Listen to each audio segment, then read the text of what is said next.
Welcome to Stable Turning Point. This is my fifth video on behavioral finance series. If you did not watch the earlier videos, please first watch that. Links are given in the description box. In this video, I will explain about framing bias, like what is framing bias, types of framing bias, and how bias decision is taken by the investors, and more importantly, how to diagnose the framing bias while taking a decision. As I told in my earlier videos, there are two types of behavioral bias. The first is cognitive bias and second is emotional bias.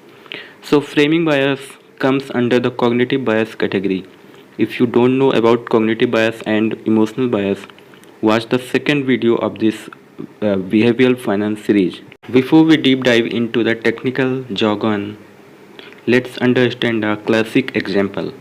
I have to borrow a phrase of Yogi Berra. You can cut pizza into 4 pieces because I am not that much hungry to eat 6 pieces. What it means? A pizza may be of the same size, but by cutting pizza into different pieces, we can present it in a very different way. People has tendency to respond to various situations differently based on the same context in which a choice is presented. To understand this definition in a simple way, see this diagram. There are three elements.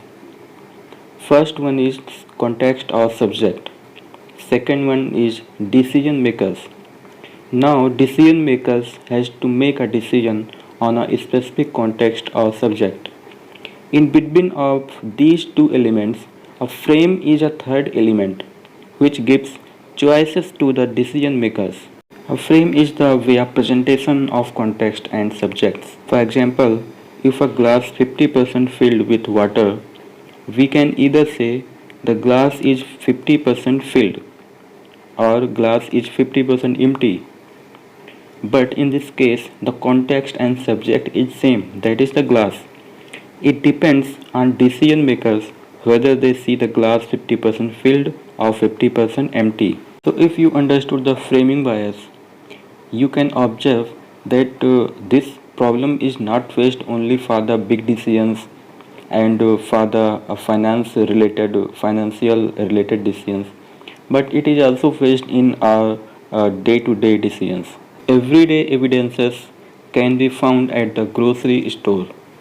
Many items at the grocery store are priced in multiples, like 2 quantity for 400 rupees and 3 quantity for 500 rupees only.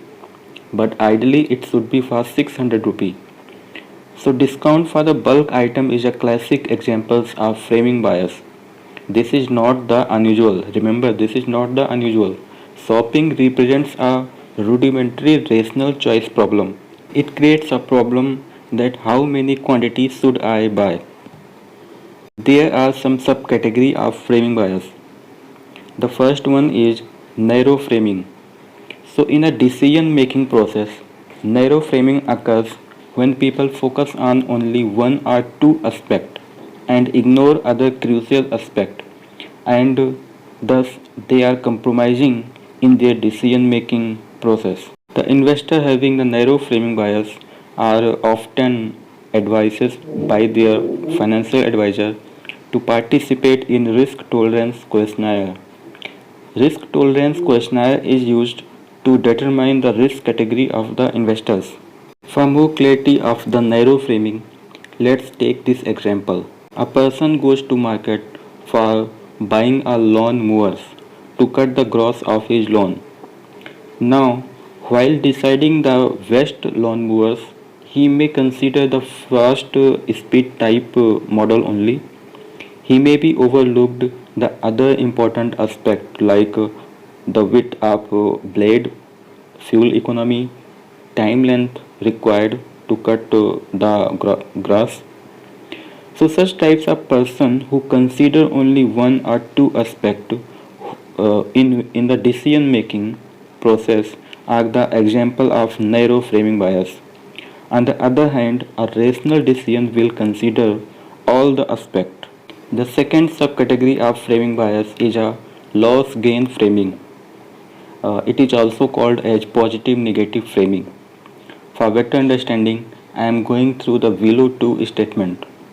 The statement number 1, 25% patient will be saved if they are provided medicine XYZ tablet. Statement number 2, 75% patient will die without medicine XYZ tablet. In the first statement, when I said 25% patient will be saved, this is surely a positive frame. This is a gain frame that I am using to represent a context. However, in the second statement, when I said 75% patient will die, that means it is obvious that 25% patient will be saved, but I am using a loss frame and a negative frame. In conclusion, I would say that subjective details can have a dramatic impact on the decision making process. This was all about framing bias. My upcoming videos are going to be very interesting. So be connected with me. Subscribe the YouTube channel and press the bell icon button. Follow me on the Facebook, Twitter, LinkedIn, Instagram so that we can be more interactive. All the links are given in the description box. Thank you for watching.